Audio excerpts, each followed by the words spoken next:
निःश्रितः वाहृदये हृदयं मयि अहममृते अमृतं ब्रह्मणि वायुर्मे प्राणे श्रितः प्राणो हृदये हृदयं मयि अहममृते अमृतं ब्रह्मणि सूर्यो मे चक्षुषि श्रितः चक्षुर्हृदये हृदयं मयि अहममृते अमृतं ब्रह्मणि चन्द्रमा मे मनसि श्रितः मनो हृदये हृदयं मयि अहममृते अमृतं ब्रह्मणि दिशो मे श्रोत्रे श्रिताः श्रोत्रगुं हृदये हृदयं मयि अहममृते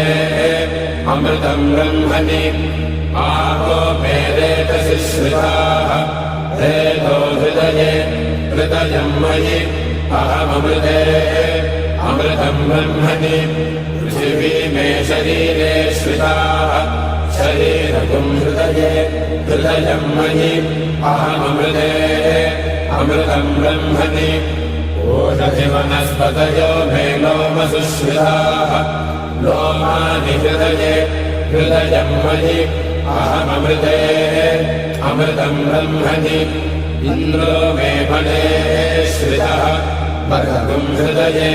हृदयं मयि अहममृते अमृतं ब्रह्मणि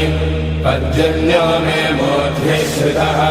मूर्धा हृदये हृदयं मयि अहममृते अमृतं ब्रह्मणि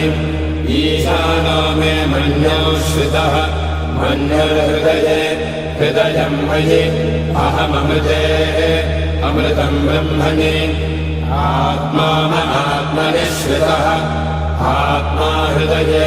हृदयं मयि अहममृते अमृतं ब्रह्मणि पुनर्महात्मा पुनरायुरागात् पुनर्भानः पुनरागोतमागात् वैश्वानरो रश्मिभिर्वावृधानः अन्तस्तिष्ठत्वमृतस्य गोपाः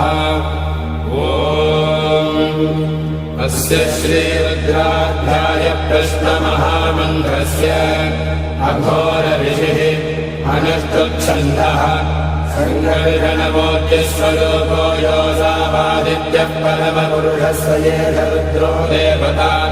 नमः शिवायेति बीजम् शिवधरायेति शक्तिः महादेवायेति कीलकम् श्रीसाम्ब सदाशिवप्रसादसिद्ध्यर्थे जपे विनियोगः ॐ